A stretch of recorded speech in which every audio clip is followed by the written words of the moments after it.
Hey there, and thanks for clicking this video. I wish I wish this could be a more lighthearted video, but really it's been a week. It's absolutely been a week. Yeah, I gotta wait for the 30 seconds to roll through before I can say how I really feel. Um, just seeing what's going on with the Epstein files and the general state of the economy. Really bad economic news is starting to come out finally. Um, Layoffs, jobs being torched. They're trying to blame it on AI, but I don't see it. I think this is just general economic news. Okay, 30 seconds ago. So it's been a fucking week. For real. It's been a week. And if you've seen some of the videos on my channel, you'll understand what I say. And fuck private equity. Just assholes. Anyway, going on to why the parties have failed us. We're just going to start with Epstein. All right. This is the thing that can topple nations. Because not only is there are very prominent people in these files.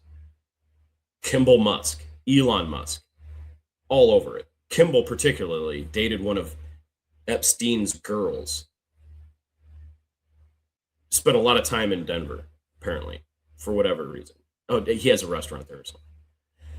But if you name it, prominent people, prominent politicians, prominent financiers, Larry Black, which again, he's another just absolute POS that is part of the reason we're in this economic situation that we're in.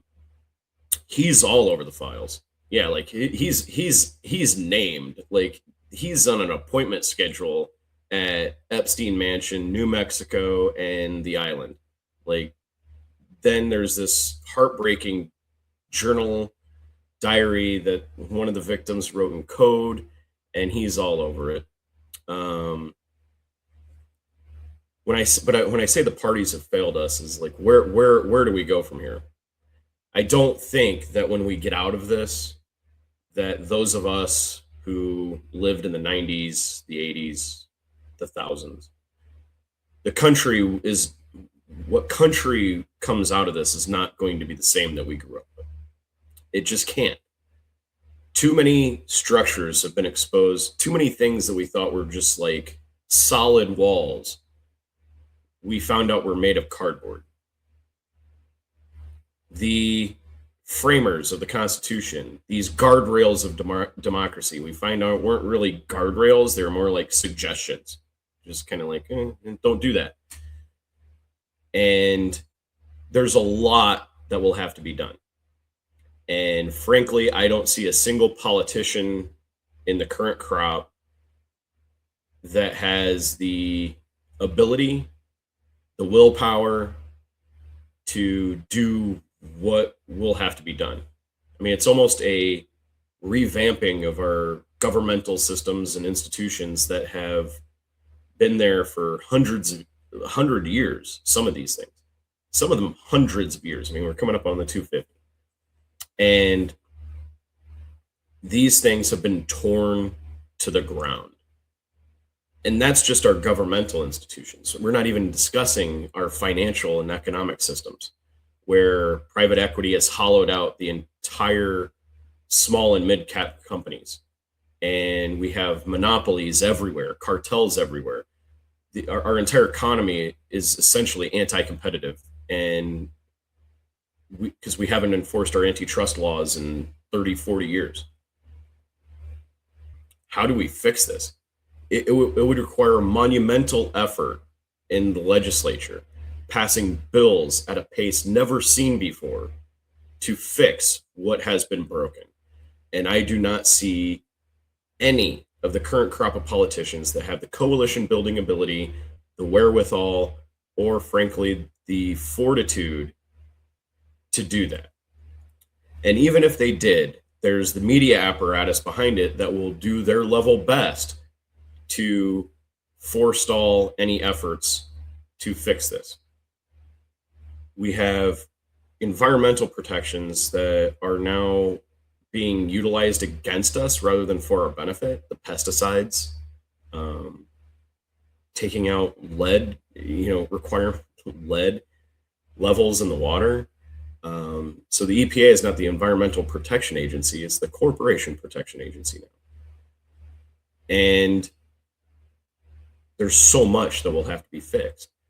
We can't even credibly prosecute when a government official, who is the head of the FBI no less, and Kash Patel, perjures himself under oath to Congress about there being nothing actionable in the Epstein files, when out of the 3 million documents that have been released, you see actionable investigations all over it. He lied to Congress. He perjured himself, the head of the nation's top law enforcement agency, lied under oath. And we do not have the willpower to even prosecute that. We impeached a president for that not that long ago. That guy is still alive. That guy is going to testify under oath to Congress under a subpoena. We impeached a president for lying under oath. And just a few decades later, we can't even prosecute or hold to account the head of the nation's largest law enforcement agency, or most prominent law enforcement agency, when he perjures himself under oath. We can't even do that at this point. There is no accountability. We are a nation run amok. And both parties have shown no ability to even come close to fixing. Nobody's coming to save us. The legislature isn't coming to save us. Another country is not coming to save us. Fate isn't coming to save us. Adam Kinzinger had a great kind of podcast today where he laid it out, just the challenges that lie ahead if we get through this. And they are monumental. And I like Adam Kinzinger. I think maybe he's one maybe I think could possibly have the willpower to do what needs to be done. But he won't have anybody backing him.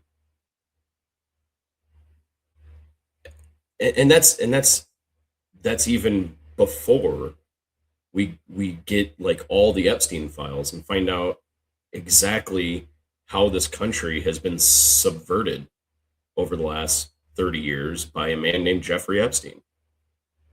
I mean, it's clear looking at the emails and the chain of emails, and that this was an influence op of some type. Who knows what other country was involved?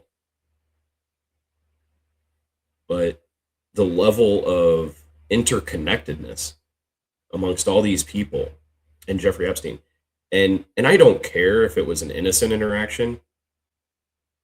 If you were willingly hanging out or going to parties with Jeffrey Epstein post 2008, you have no leg to stand on.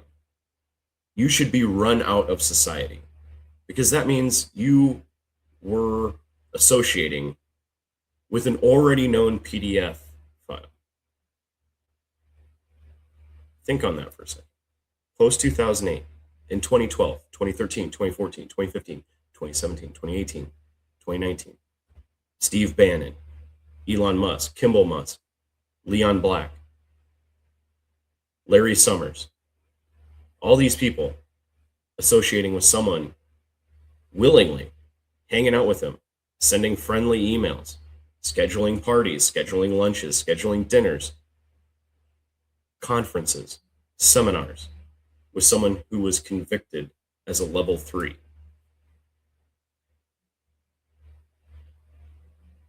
That is a absolutely horrible indictment on our society, on our culture, on whatever. So first we need to get through this Epstein mess. Then we need to get through the economic collapse that is coming its way. Private equity is about to go under, and we're going to either bail it out with crypto, or we're going to bail it out with government funds, but somehow we're going to bail out the private equity industry. And then we're going to bail out the AI industry, because that's the private equity collapse will take that down with it. And then who knows? I mean, I was a latchkey kid, so at least I know how to like live outside and stuff, and I'll be good. We'll we'll hold seminars. All the Zennials and Gen Xers will hold seminars for on YouTube for everyone else. Anyway, that's the thoughts for the night. I did this because I just felt I had to. Like I said, it was a hell of a week. There will be no editing on this, so I forgive me for all the you knows, and stammers and stutters, and when I couldn't remember a name. I'm awful. And for everyone who commented on the Minus post or Minus Touch video, take a t- chill the fuck out. All right.